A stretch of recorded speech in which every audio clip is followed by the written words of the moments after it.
ಬಾಯ್ ಬಿಡೋ. ಇಷ್ಟು ಚಿಕ್ಕ ವಯಸ್ಸಿಗೆ ಸುಳ್ಳು ಹೇಳ್ತೀಯಾ? ಸುಳ್ಳು ಹೇಳೋದು ಕಲ್ತಿದ್ಯಾ? ಸುಳ್ಳು ಹೇಳೋದು. ಗಿರ್ಜಮ್ಮ, ಇಂಥ ವಯಸ್ಸಿಗೆ ಸುಳ್ಳು ಹೇಳೋದು ಕಲಿಕಂಬಕ್ಕದೇನು ಇಂಜಿನಿಯರಿಂಗ್ ಕೋರ್ಸ ಮರ್ರೆ? ಪಾಪ ಮಗು ಮಗು ಮಗು ಅಂತ ಅನ್ಕೊಂಡಿದ್ದಕ್ಕೆ ಈ ತರ ಬತ್ತಿ ಇಟ್ಟಿರೋದು. ಬಾವ, ಅವ್ನಿನ್ನೂ ಚಿಕ್ಕ ಹುಡ್ಗ, ಅವ್ನು ಈ ರೀತಿ ಎಲ್ಲ ಮಾಡಿರಲ್ಲ. ಎಲ್ಲೋ ನೀವೇ ತಪ್ಪು ತಿಳ್ಕೊಂಡಿದ್ದೀರಾ ಅಂತ ಅನ್ನಿಸ್ತಾ ಇದೆ. ಕರೆಕ್ಟ್ ಆಗಿ ಹೇಳಿದ್ರಿ ಚಿಕ್ಕ. ಏ ಬಾರ ಇಲ್ಲಿ. ಗೌರಿ, ಇವ್ನ ಮುಖ ಸಪ್ಪಗ್ ಮಾಡ್ಕೋತಾ ಇದ್ದಾನೆ ಅಂತ ಕರೆಕ್ಟ್ ಬೇಡ. ಇವನಿಗೆ ಯಾರ ಹತ್ರ ಹೇಗ್ ಮಾತಾಡ್ಬೇಕು ಅಂತ ಚೆನ್ನಾಗ್ ಗೊತ್ತು. ಎಲ್ಲ ಇವ್ರಪ್ಪನ್ ತರಾನೇ. ಏಯ್, ಅವನ ವಿಚಾರಕ್ಕೆ ನನ್ನ ಮದ್ದಿಗೆ ತರ್ತಾ ಇದ್ದೆ ನೀನು? ರೀ, ನೀವ್ ಯಾಕ್ರಿ ಹೊಸ ಮೊಬೈಲ್ ತಗೊಂಡ್ರಿ? ಯಾಕ್ರಿ ಅದ್ರಲ್ಲಿ ಗೇಮ್ ಹಾಕೊಂಡ್ರಿ? ಗಿರ್ಜಮ್ಮ, ಜನರು ಡಬ್ಬಲ್ ಗೇಮ್ ಆಡುವಂತ ಇಂಥ ಕಾಲದಲ್ಲಿ ಪಾಪ ಮಗು ಸಣ್ಣಕ್ಕೆ ಗೇಮ್ ಆಡ್ತಪ್ಪ. ಅದಕ್ಕೆ ಅಂತ ನೀವು ಬಯೋ ಪ್ರೋಗ್ರಾಮ್ ಇಟ್ಕೊಂಡ್ರಿ? ಚಿಕ್ಕಪ್ಪ, ಚಿಕ್ಕಮ್ಮ, ನಿಮಗ್ ವಿಷಯ ಗೊತ್ತಿಲ್ಲ. ಇವ್ನ ಎಂತ ಕೆಲಸ ಮಾಡಿದಾನೆ ಗೊತ್ತಾ? ರಾತ್ರಿ ಅಪ್ಪನ ಫೋನ್ ಕದ್ದು ಗೇಮ್ ಆಡೋದಲ್ದೆ 3,500 ರೂಪಾಯಿ ಕಳೆದಿದ್ದಾನೆ. ಅಯ್ಯಬ್ಯಾ, ಅಕೌಂಟ್ ಅಲ್ಲಿ ಇದ್ದಿದ್ದೆ 3,500 ಕಾಶಿ ಅವ್ರೆ. ಅದೇ ಲಕ್ಷ ಲಕ್ಷ ಇದ್ದಿದ್ರೆ ಎಲ್ಲ ನುಂಗಿ ನೀರು ಕುಡ್ದಿರೋನು. ಈ ವಯಸ್ಸಿಗೆ ಇವ್ನ್ 3,500 ಕಳೆದಿದ್ದಾನೆ ಅಂದ್ರೆ ಮುಂದೆ ಎಂತ ಮಹಾ ಪಟ್ಟಿಂಗ ಆಗ್ಬೋದು ಲೆಕ್ಕ ಹಾಕೊಳ್ಳಿ. ನಿಮ್ಮಪ್ಪನ್ನೇ ಮೀರಿಸ್ತೀಯ ಕಣೋ ನೀನು. ಅಪ್ಪ, ಅಪ್ಪ, ನೀನು ಪಟಿಂಗನ? ಚೇಚೆ ಇಲ್ಲ ಕಣೋ. ಮತ್ತೆ ಅಪ್ಪನ ಮೀರ್ಸೋ ಪಟಿಂಗ ಆಗ್ತೀಯ ಅಂತ ಅಮ್ಮ ಹೇಳ್ತಿದ್ದಾಳೆ.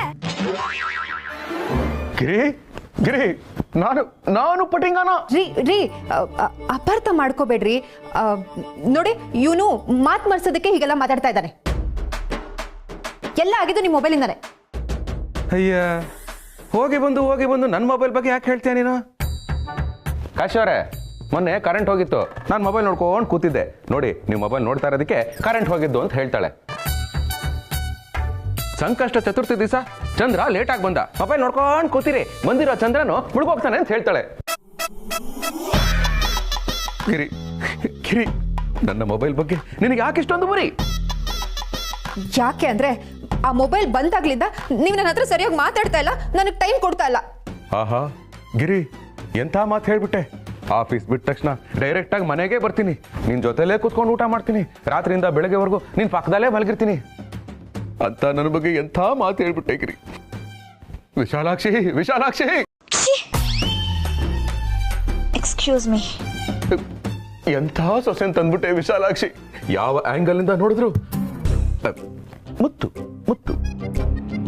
ನನಗೆ ಗೊತ್ತು ನನ್ನ ಮೊಬೈಲ್ ಮೇಲೆ ನಿನಗೆ ಯಾಕೆ ಅಷ್ಟೊಂದು ವರಿ ಅಂತ. ನಾನು ಮಾತ್ರ ಮೊಬೈಲ್ ತಗೊಂಡಿದ್ದೀನಿ, ನಿನಗೆ ಕೊಡ್ಸಿಲ್ಲ ಅಂತ ತಾನೆ?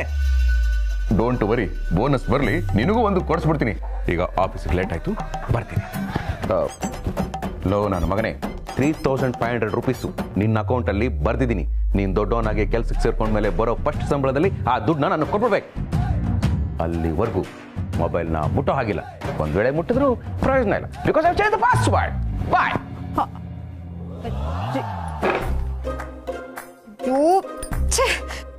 ಈಗ್ಲೂ ನಾನು ಮೊಬೈಲ್ನ ಕಡಿಮೆ ಬಳಸ್ತೀನಿ ಅಂತ ಹೇಳಿಲ್ಲ, ಪಾಸ್ವರ್ಡೇ ಚೇಂಜ್ ಮಾಡ್ತೀನಿ ಅಂದ್ರು. ಅಯ್ಯೋ ಕರ್ಮ ಕರ್ಮ, ಯಾವಾಗ ಇವ್ರು ಈ ಮೊಬೈಲ್ ಹುಚ್ಚ ಹೋಗುತ್ತೋ ಏನೋ. ದೇವ್ರೆ ದೇವ್ರೆ, ಆ ಪಾಸ್ವರ್ಡ್ ನಂಗೆ ಗೊತ್ತಾಗೋ ಹಾಗೆ ಮಾಡಪ್ಪ.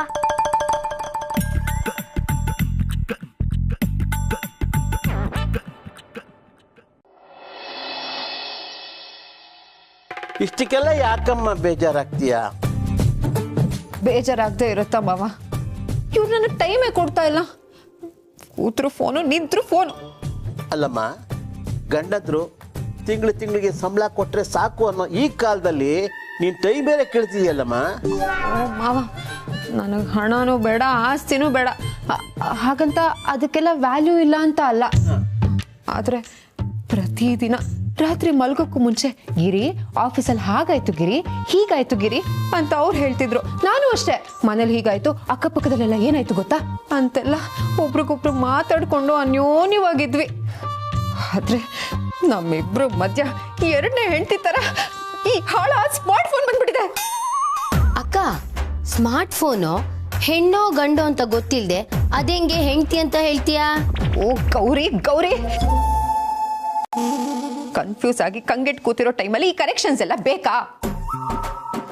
ನಮ್ಮಿಬ್ರು ಮಧ್ಯೆ ಯಾರೇ ಬಂದ್ರು ನನಗೆ ಇಷ್ಟ ಆಗಲ್ಲ. ಪ್ರತಿದಿನ ರಾತ್ರಿ ಆದ್ರೆ ಸಾಕು, ಆ ರೀಲ್ಸ್ ನೋಡ್ಕೊಂಡು ಕೂತಿರ್ತಾರೆ. ನನಗೆ ಆ ಸೌಂಡ್ ಕೇಳ್ತಾ ಇದ್ರೆ ಕಾಲಿಂದ ನೆತ್ತಿವರೆಗೂ ಉರಿಯುತ್ತೆ. ಬೇಡಮ್ಮ ಬೇಡ, ಅಲ್ಸರ್ ಆಗ್ಬಿಟ್ರೆ ಕಷ್ಟ. ಪ್ರತಿದಿನ 2 ದಾಸವಾಳ ದಳ ತಿಂದ್ಬಿಡು. ಯಾಕೆ? ಉರಿ ಕಮ್ಮಿ ಆಗಕ್ಕೆ. ಅವಯ್ಯ, ಅಕ್ಕ ಏನೋ ಕಷ್ಟ ಹೇಳ್ಕೊತಿದ್ದಾಳೆ, ನೀವು ಒಳ್ಳೆ. ಏನಮ್ಮ, ನನ್ನ ಮಗ ಏನ್ ನೋಡ್ಬಾರ್ದು ನೋಡ್ದ, ಏನ್ ಮಾಡಬಾರ್ದು ಮಾಡ್ದ. ವಾಣಿ ನೋಡಿದ್ರೆ ತಪ್ಪು, ದೂರವಾಣಿನೂ ನೋಡಿದ್ರೆ ತಪ್ಪು ಅಂದ್ರೆ ಇದು ಯಾವ ನ್ಯಾಯನಮ್ಮ? ಮಾವ ಗೊತ್ತಾಯ್ತು ಬಿಡಿ ನನಗೆ. ಅವ್ರಿಗಿದ್ದಾಗ ಅವ್ರಿಗೆ ಬೈದು ಅವ್ರ ಆಫೀಸಿಗೆ ಹೋದ್ಮೇಲೆ ಅವ್ರಿಗೆ ಸಪೋರ್ಟ್ ಮಾಡ್ಕೊಂಡು ಮಾತಾಡ್ತಾ ಇದ್ದೀರಾ? ಆಯ್ತು ಆಯ್ತು ಬಿಡಿ, ನಿಮ್ಗೆ ನನ್ನ ಮೇಲೆ ಪ್ರೀತಿನೇ ಇಲ್ಲ. ಅವ್ರಿಗಂತೂ ಮೊದಲೇ ಇಲ್ಲ. ಇನ್ನು ನನ್ನ ಮಕ್ಕಳು 6 ಕೊಟ್ರೆ ಅವ್ರ ಕಡೆ, 60 ಕೊಟ್ರೆ ಮಾತ್ರ ಈ ಅಮ್ಮನ ಕಡೆ. ಅಯ್ಯೋ, ನನಗೆ ಯಾರು ಇಲ್ವೇ.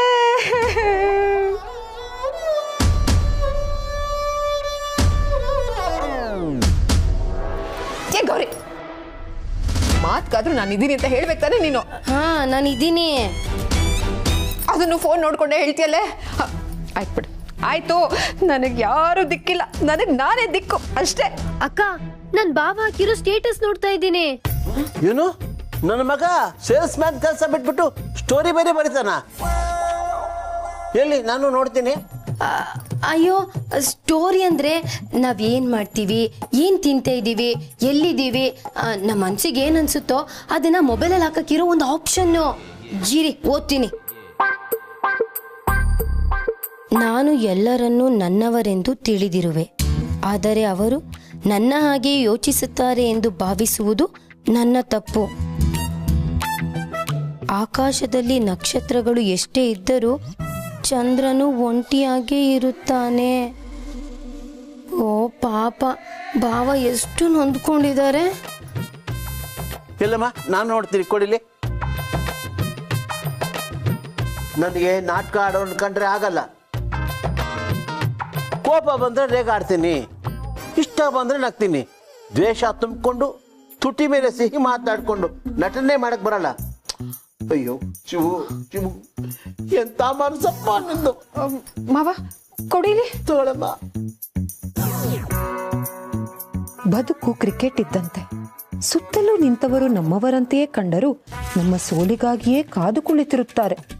ಇದೇ ಸತ್ಯ ಅಲ್ವಾ ಫ್ರೆಂಡ್ಸ್? ಇಂತಿ ನೊಂದಿರೋ ಜೀವ ಮತ್ತೆ ನೋಯಿಸ್ಬೇಡಿ. ಅಯ್ಯೋ ಅಯ್ಯೋ, ನಾನು ಅವ್ರ ಬಗ್ಗೆ ಅಪಾರ್ಥ ಮಾಡ್ಕೊಂಡ್ಬಿಟ್ನೆ.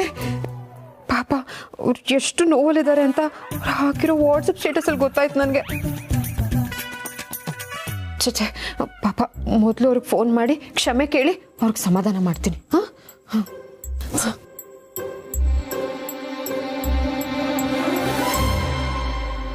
ನಗು ನಗುತ್ತಾ ನಲಿ ನಲಿ, ಏನೇ ಆಗಲಿ ಎಲ್ಲ ದೇವನ ಕಲೆಯಂದೇ ನೀ ತಿಳಿ, ಅದರಿಂದ ನೀ ಕಲಿ. ಟ್ಯಾವ್ ಡ್ಯಾವ್ ಡ್ಯಾವ್ ಡ್ಯಾವ್. ಹಲೋ, ಹೇಳಿಗಿರೇ ರೀ, ನೀವು ಆರಾಮಾಗಿದ್ದೀರಾ ತಾನೆ? ನನಗೇನಾಗಿದೆ?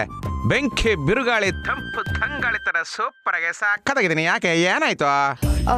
ರೀ, ನೀವು ಹಾಕಿರೋ ಸ್ಟೇಟಸ್ ನೋಡಿದೆ, ಅದರಲ್ಲಿ ನೀವ್ಯಾಕೋ ತುಂಬಾ ನೋವಲ್ಲಿದ್ದೀರಾ ಅಂತ ಅನಿಸ್ತು.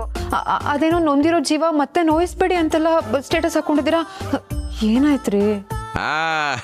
ನೋಡಿದ್ರಾ ನಾನು ಎಷ್ಟೊಂದು ದೇವ್ರ ಫೋಟೋ ಸ್ಟೇಟಸ್ ಹಾಕ್ದೆ, ಆಗ ಒಬ್ರಾದ್ರೂ ರಿಪ್ಲೈ ಮಾಡಿದ್ರಾ? ಅದೇ ಇವಾಗ ಹಿಂಗ ಹಾಕಿದ ತಕ್ಷಣ ಟಾಕಾ ಟಾಕಾ ಟಾಕಾ ಅಂತ ಫೋನ್ ಮಾಡ್ಬಿಟ್ಟಿದಿರಲ್ಲ. ಈ ತರ ಸ್ಟೇಟಸ್ಗಳು ಯೂಟ್ಯೂಬ್ ಅಲ್ಲಿ ವಿತ್ ಮ್ಯೂಸಿಕ್ ಸಿಗುತ್ತೆ. ನಮ್ಮ ಮೂಡು ಹೆಂಗೆ ಇರ್ಲಿ, ಅವಾಗ ಈ ತರ ಸ್ಟೇಟಸ್ ಹಾಕ್ತಾ ಇದ್ರೆ ಅದನ್ನ ನೋಡಿದ ತಕ್ಷಣ, ಹೇ ಮಗ, ಯಾಕೋ, ಏನಾಯ್ತು, ಚೆನ್ನಾಗಿದ್ಯಾನೋ, ಹಾಳಾಗೋಗ್ಬಿಟ್ಟೇನೋ ಅಂತ ಕೇಳಕ್ಕೆ ಫೋನ್ ಮಾಡ್ತಾರೆ. ರೀ, ಹಲೋ ಹಲೋ ರೀ ರೀ, ಕೇಳಿಸ್ತಿದ್ಯಾ? ಹಲೋ ಅಕ್ಕ, ಏನಾಯ್ತು? ಏನೋ ಜೋರಾಗಿ ಸೌಂಡ್ ಆಯ್ತು, ಕಾಲ್ ಕಟ್ಟಾಗೋಯ್ತು. ಇನ್ನೊಂದ್ಸಲ ಮಾಡ್ತೀನಿ.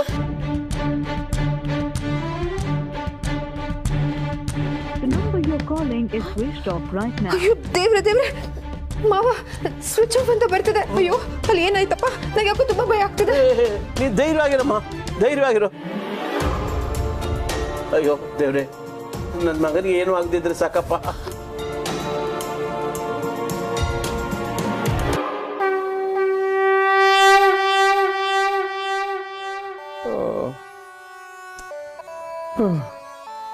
ಏನಾಯ್ತು ಅಂತ ಹೇಳ್ರಿ. ಏನಾಯ್ತು ಅಂತ ಹೇಳಲಿಗಿರಿ, ಅದೊಂದು ದೊಡ್ಡ ಕಥೆ. ಬಾಬಾ ಅದನ್ನೇ ಚಿಕ್ಕದಾಗಿ ಹೇಳಿ. ಅಕ್ಕ ಅಡ್ಗೆ ಮಾಡ್ಬೇಕು. ಹಾಗೆ ಬಜ್ಜಿಯೂ ಮಾಡ್ಕೊ ಬನ್ನಿ ಮರ್ರೆ. ಆಹಾ, ನೀವಿಬ್ರು ಗಂಡ ಹೆಂಡತಿ ಇದ್ದೀರಲ್ಲ, ನಾನು ಬಿದ್ದು ಒದ್ದಾಡ್ತಾ ಇದ್ದೀನಿ. ನಿಮಗೆ ಅಡುಗೆ ಚಿಂತೆ, ನಿಮಗೆ ಬಜ್ಜಿ ಚಿಂತೆ. ಇದು ನ್ಯಾಯನಾ? ನಿಮಗೆ ಬೇಡ ಅಂದರೆ ನನಗೂ ಬೇಡ. ಲೇ, ಬಜ್ಜಿ ಆಮೇಲೆ ಮಾಡಿಸ್ಕೊಳ್ತೀರಣ್ಣ. ಮೊದಲು ಇದು ಹೇಗಾಯ್ತು ಅಂತ ಹೇಳೋ. ಅಪ್ಪ, ನನ್ನ ಪಾಡಿಗೆ ನಾನು ಗಾಡೀಲಿ ಬರ್ತಾ ಇದ್ದೆ, ನೀವೆಲ್ಲ ಕುಟುಂಬ ಸಮೇತ ಸೇರ್ಕೊಂಡು ನನಗೆ ಕಾಲ್ ಮಾಡಿದ್ರ. ನಾನು ಜೋಶಲ್ಲಿ ಮೊಬೈಲ್ನ ಕಿವಿಗಿಟ್ಕೊಂಡು ಮಾತಾಡ್ಕೊಂಡು ಬರ್ತಾ ಇದ್ದೆ. ಅದು ಯಾವ ಗ್ಯಾಪಲ್ಲಿ ಬಂತೋ ಏನೋ, ಏನು ನಾಯಿ ಅದು ಅಡ್ಡ ಬಂತು, ನಾನು ಅಡ್ಡ ಬಿದ್ದೋದೆ. ಹಿಂಗಾಗೋಯ್ತು. ರೀ, ಇನ್ಮೇಲೆ ಗಾಡಿ ಓಡಿಸುವಾಗ ಮೊಬೈಲ್ನ ಬಳಸಬೇಡಿ. ಆಯ್ತು ಗಿರಿ, ನೀನು ಅಷ್ಟೇ. ಇನ್ಮೇಲೆ ನಾನು ಗಾಡಿ ಓಡಿಸ್ಬೇಕಾದ್ರೆ ಕಾಲ್ ಮಾಡಬೇಡ. ಇನ್ನೂ ನಿನಗೆ ಬುದ್ಧಿ ಬಂದಿಲ್ವಾ? ಇಷ್ಟಾದರೂ ಗಾಡಿ ಓಡಿಸ್ಬೇಕಾದ್ರೆ ಫೋನ್ ಬಂದರೂ ರಿಸೀವ್ ಮಾಡಬೇಡ. ಆಯ್ತಪ್ಪ, ಹಾಗೆ ಮಾಡ್ತೀನಿ. ಕಾಶಿ ಅವ್ರಿಗೆ ನನಗೆ ಕಷ್ಟ ಆದರೂ ಪರವಾಗಿಲ್ಲ, ನಿಮ್ಗೆ 2000 ರೂಪೀಸ್ ಕೊಡ್ತೀನಿ. ನನಗೆ ಅರ್ಜೆಂಟಾಗಿ ಒಂದು ಬ್ಲೂಟೂತ್ ತಂದು ಕೊಡ್ತೀರಾ?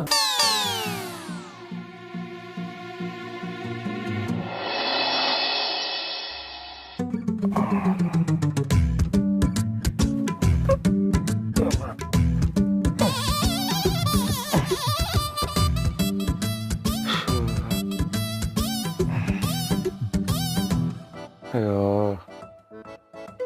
ಇಂಜೆಕ್ಷನ್ ಕೊಟ್ಟಾಗ ನೋವು ಕಮ್ಮಿ ಆಗಿತ್ತು, ನಿದ್ದೆ ಬಂತು. ಇವಾಗ ಇಂಜೆಕ್ಷನ್ ಪವರ್ ಕಮ್ಮಿ ಆಯಿತು ಅನಿಸುತ್ತೆ. ನೋವು ಸ್ಟಾರ್ಟ್ ಆಯಿತು, ನಿದ್ದೆ ಹೊರಟೋಯ್ತು. ಸ್ವಲ್ಪ ರೀಲ್ಸ್ ಆದರೂ ನೋಡೋಣ. ಬೇಡ, ಯಾವುದನ್ನು ಎಷ್ಟು ಬಳಸಬೇಕೋ ಅಷ್ಟೇ ಬಳಸಬೇಕು. ಮಿತಿಯಾಗಿ ಬಳಸಿದ್ದಿದ್ರೆ ನನಗೆ ಈ ಗತಿ ಬರ್ತಾ ಇರಲಿಲ್ಲ. ಭಗವಂತ ಮೊದಲೇ ಎಚ್ಚರಿಕೆ ಕೊಟ್ಟಿದ್ದ, ನಾನೇ ಕೇಳಲಿಲ್ಲ. ಈಗ ಚಿಕ್ಕದಾಗಿ ಪೆಟ್ಟು ಕೊಟ್ಟಿದ್ದಾನೆ. ಈಗಲೂ ನಾನು ಎಚ್ಚೆತ್ಕೊಳ್ಳಿಲ್ಲ ಅಂದರೆ ನನ್ನ ಕಥೆ. ಈಗಲಾದ್ರೂ ಬುದ್ಧಿ ಬಂತಲ್ಲ ಶಿವಪ್ರಸಾದ್. ಭಗವಂತ,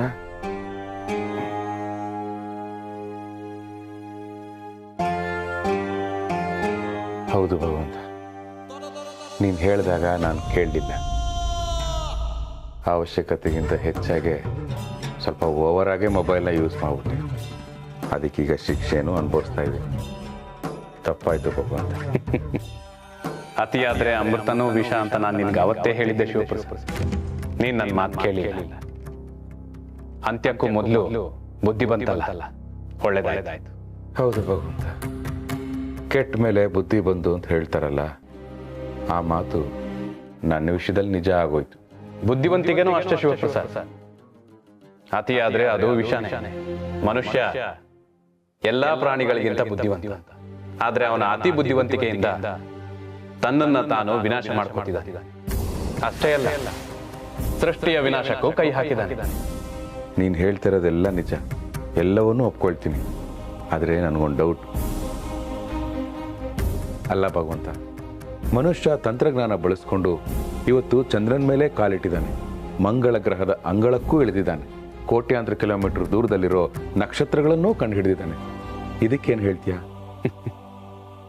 ಶಿವಪ್ರಸಾದ್, ಕೋಟಿ ಮೈಲಿಗಳಷ್ಟು ದೂರದಲ್ಲಿರೋ ನಕ್ಷತ್ರನ ಕಂಡು ಹಿಡಿಯೋ ಮನುಷ್ಯ ತನ್ನ ಮನೆಯಲ್ಲಿ ಮನೆಯವರ ಮನಸ್ಸಿನಲ್ಲಿ ಏನಿದೆ ಅನ್ನೋದನ್ನ ಕಂಡುಹಿಡಿಯೋದ್ರಲ್ಲಿ ವಿಫಲನಾಗಿದ್ದಾನೆ. ಚಂದ್ರನ ಮೇಲೆ ಕಾಲಿಟ್ಟಿರೋ ಮನುಷ್ಯ ಇಂದಿಗೂ ಎಷ್ಟೋ ಜನರನ್ನ ಜಾತಿಯ ನೆಪಗೊಟ್ಟಿ ದೇವಸ್ಥಾನದೊಳಗೆ ಕಾಲಿಡದಂತೆ ಮಾಡಿ ವಿಫಲನಾಗಿದ್ದಾನೆ. ಮೊಬೈಲ್ನ ಮುಂಬದಿ ಕ್ಯಾಮರಾದಲ್ಲಿರುವ ಸ್ಪಷ್ಟತೆ ಸಿಸಿ ಕ್ಯಾಮರಾದಲ್ಲಿ ಇದ್ದಿದ್ರೆ ಇಷ್ಟೊತ್ತಿಗೆ ಎಷ್ಟೋ ಪ್ರಕರಣಗಳಿಗೆ ನ್ಯಾಯ ಸಿಗ್ತಿತ್ತು. ಆತ್ಮೀಯರೊಂದಿಗೆ ಮಾತನಾಡಲು ಸಮಯವೇ ಇಲ್ಲ ಎನ್ನುವ ಮನುಷ್ಯ ಅನ್ಲಿಮಿಟೆಡ್ ಕರೆಗಳನ್ನು ಕಂಡುಹಿಡಿದು ಅಲ್ಲಿ ವಿಫಲನಾಗಿದ್ದ. ಕೇವಲ 30 ನಿಮಿಷಗಳಲ್ಲಿ ಮನೆಗೆ ಊಟ ಬರುವುದು. ಆದರೆ ಅಷ್ಟೇ ವೇಗವಾಗಿ ತುರ್ತು ಚಿಕಿತ್ಸಾ ವಾಹನವನ್ನು ಮನೆಗೆ ಕಳಿಸುವಲ್ಲಿ ಮನುಷ್ಯ ವಿಫಲನಾಗಿದ್ದಾನೆ. ನೀವು ಅಂತರಂಗದಲ್ಲಿ ಕಳೆದು ಹೋಗಬೇಕೇ ಹೊರತು ಅಂತರ್ಜಾಲದಲ್ಲ. ನೀವು ಅಂತರಾತ್ಮದ ಮಾತುಗಳನ್ನು ಕೇಳಬೇಕೇ ಹೊರತು ಅಂತರ್ಜಾಲದ ಮಾತುಗಳನ್ನಲ್ಲ. ನೀವು ಸಾಮಾಜಿಕವಾಗಿ ಬೆರೆಯಬೇಕೇ ಹೊರತು ಸಾಮಾಜಿಕ ಜಾಲತಾಣಗಳಲ್ಲ. ಶಿವಪ್ರಸಾದ್, ಮನುಷ್ಯನ ಅನುಕೂಲಕ್ಕೆ ಸೃಷ್ಟಿಯಾಗಿರೋ ತಂತ್ರಜ್ಞಾನದಿಂದ ಅನಾನುಕೂಲವಾಗಬಾರದು. ಮೊಬೈಲ್ ಅನ್ನೋದು ದೂರದ ವ್ಯಕ್ತಿಗಳನ್ನು ಹತ್ತಿರ ಸೇರಿಸಬೇಕೇ ಹೊರತು ಹತ್ತಿರದ ವ್ಯಕ್ತಿಗಳನ್ನು ದೂರ ಮಾಡಬಾರದು. ಕೊನೆಯದಾಗಿ ಒಂದು ಮಾತು, ಯಂತ್ರಗಳನ್ನ ನೀವು ನಿಯಂತ್ರಿಸಬೇಕೇ ಹೊರತು ನಿಮ್ಮನ್ನ ಯಂತ್ರಗಳು ನಿಯಂತ್ರಿಸಬಾರದು. ಶಿವಪ್ರಸಾದ್, ತೋರಿಸೋಕೆ ಅಂತ ಭೂಮಿಗೆ ಬಂದ ಭಗವಂತ, ತೋರಿಸೋಕೆ ಅಂತ ಭೂಮಿಗೆ ಬಂದ ಭಗವಂತ, ಭೂಮಿಗೆ ಬಂದ ಭಗವಂತ.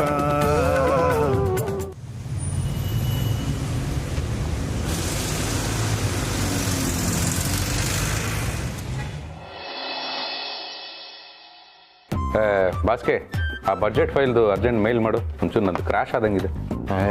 ಇರಪ್ಪ, ನನ್ನ ಕೆಲಸನೇ ಇನ್ನೂ ಮುಗ್ದಿಲ್ಲ. ಮೊದಲೇ ಬಾಸ್ ಬೇರೆ ಗರಂ ಆಗಿದ್ದಾರೆ. ಮನೇಲೇನು ಅವ್ರ ಹೆಂಡ್ತಿ ಕೂಗುದ್ಲು ಇಲ್ಲ ಅಗುದ್ಲು, ಅವ್ರ ಮೇಲಿರೋ ಕೋಪನೆಲ್ಲ ತಗೊಂಬಂದು ನಮ್ಮ ಮೇಲೆ ಹಾಕ್ತಾರೆ. ಡಬ್ಬ ನನ್ನ ಮಕ್ಕಳು. ಅದ್ರಲ್ಲಿ ತಪ್ಪೇನಿದೆ ಬಾಸ್ಕಿ? ಎಲ್ಲಿವರೆಗೆ ಗಂಡ ಆದವನು ಆಫೀಸ್ ಕೋಪನ ಮನೆಯಲ್ಲಿ ಹೆಂಡತಿ ಮಕ್ಕಳ ಮೇಲೆ ತೋರಿಸ್ತಾನೋ ಅಲ್ಲಿವರೆಗೆ ಮನೆ ಕೋಪನ ಆಫೀಸಿಗೆ ಬಂದು ಸ್ಟಾಫ್ ಮೇಲೆ ತೋರಿಸ್ತಾನೆ. ಕರೆಕ್ಟಾಗಿ ಹೇಳಿದ್ರಿ ಸರ್. ನಾವೊಬ್ರು ತಪ್ಪು ಮಾಡಿದ್ದಾರೆ ಅಂತ ಸುಲಭವಾಗಿ ಬೆರಳು ತೋರಿಸ್ಬಿಡ್ತೀವಿ, ಆದರೆ 3 ಬೆರಳು ನಮ್ಮ ಕಡೆಗೆ ತೋರಿಸ್ತಿರುತ್ತೆ ಅನ್ನೋದನ್ನ ಮರೆಸ್ಬಿಡ್ತೀವಿ. ಅದಕ್ಕೆ ನಾನು ಬೆರಳೇ ತೋರಿಸಲ್ಲ, ಪೂರ್ತಿ ಕೈನೇ ತೋರಿಸ್ಬಿಡ್ತೀನಿ. ಹಿಂಗೆ ತುಂಬಾ ಬುದ್ಧಿವಂತರು ಸರ್ ನೀವು. ನೀವು ಬೇರೆಯವ್ರ ಕಡೆ ತೋರಿಸ್ತಾ ಇರೋ ಕೈ ನಿಮ್ಮ ದೇಹದ್ದೇ ಅನ್ನೋದು ನೀವು ಮರ್ತು ಬಿಟ್ಟಿರ್ತೀರ. ಇಲ್ಲೇ ಇನ್ನೇನು ಸ್ವಲ್ಪ ಹೊತ್ತಲ್ಲಿ ಮೀಟಿಂಗ್ ಶುರು ಆಗುತ್ತೆ. ಯಾರ್ಯಾರು ಖರ್ಚಿಪ್ ಬೇಕೋ ಬೇಗ ಹೇಳ್ಬಿಡಿ, ತಂದು ಮಡಗ್ಬಿಡ್ತೀನಿ. ಖರ್ಚಿಪ್ಪ ಯಾಕೆ? ಇನ್ನೇನು ಮೇಡಮ್, ಬಾಸು ತುಪ್ಪಕ್ಕಂತ ಯಾಕರ್ ಸುಗಿರ್ತಾರೆ ಒರ್ಸ್ಕೊಳಕ್ಕೆ. ರಾಮಯ್ಯ, ನಮ್ಮ ಕೆಲಸ ನಾವು ನಿಯತ್ತಾಗಿ ಮಾಡಿದ್ರೆ ಯಾರ ಹತ್ರನೋ ಯಾಕೆ ಅನ್ನಿಸ್ಕೋಬೇಕು? ಮೇಡಮ್, ಒಂದೊಂದ್ಸಲ ಬಾಸು ಬೈಬೇಕು ಅಂತಾನೆ ಬಂದು ಸೀಟಲ್ಲಿ ಕುಂತಿರ್ತಾರೆ. ಕೆಲ್ಸದ ಮೇಲೆ ಭಯ ಇರೋನು ಅನ್ನಿಸ್ಕೊಂಡು ಸುಮ್ಮನಾಗ್ತಾನೆ. ಅದೇ ಕೆಲಸ ಗೊತ್ತಿರೋನು ಇಲ್ಲಿಲ್ಲ ಅಂದ್ರೆ ಇನ್ನೊಂದು ಕಡೆ ಅಂತ ಎದ್ದು ಹೋಯ್ತಾ ಇರ್ತಾನೆ. ಹೇ ರಾಮಯ್ಯ, ನಾವು ಮಿಡ್ಲ್ ಕ್ಲಾಸ್ನವರು ಹೊಗಳಿಕೆನ ಬೆನ್ನಿಗೆ ಹಾಕೋಬೇಕು, ಬೈಗುಣನ ಜೋಬ್ಗೆ ಹಾಕೋಬೇಕು. ಒಟ್ನಲ್ಲಿ ಯಾರು ಏನೇ ಅಂದ್ರು ಬಾಯಿ ಮುಚ್ಚಿರ್ಬೇಕು, ಕಣ್ ಬಿಟ್ಟಿರ್ಬೇಕು, ಕಿವಿ ತೆರೆದಿರ್ಬೇಕು. That's all. ನಿಜಾನಪ್ಪ, ಸಂಬಳ ಬರೋದು ಒಂದಿನ ತಡವಾದ್ರೂ ಕೈ ಕಾಲೇ ಆಡಲ್ಲ. ಅಂಥದ್ರಲ್ಲಿ ಕೆಲಸನೇ ಹೋದ್ರೆ ಜೀವನೇ ಹೋಗುತ್ತೇನೋ. ಏನು ಹೇಳಿಕತ್ತೀನಿ? ಯಾರು ಹೇಳಿಕತ್ತೀವ ನೀನ? ಯಾರನ್ನ ಕೇಳಿ ನಿರ್ಧಾರ ತಗೊಂಡ್ರಿ ನೀವು? ಎಲ್ಲ ಡಾಕ್ಯುಮೆಂಟ್ ಸಬ್ಮಿಟ್ ಮಾಡಿ ನಾವು ಅದು ಇದು ಅಂತೇಳಿ ಮಸ್ಕಿರಿ ಮಾಡಿದ್ರೆ ನೋಡ್ರಿ, ಇಲ್ಲೇ ಪರಿಣಾಮ ನಟ್ಟಿಗಿರುವುದಿಲ್ಲ. I will call my lawyer. ಆಸೆ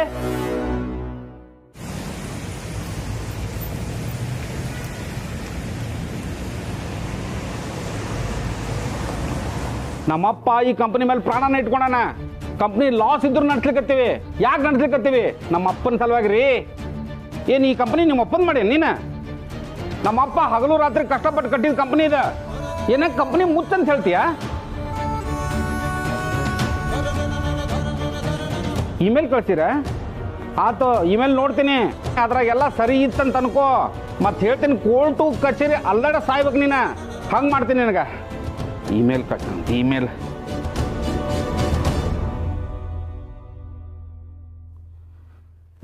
ಹಾ daddy. Sir sir sir sir sir ಏನು sir sir sir sir sir sir sir sir sir ಏನೇ ಸರ್ ಕೊಡಿ ಕೊಡಿ sir sir sir sir sir sir sir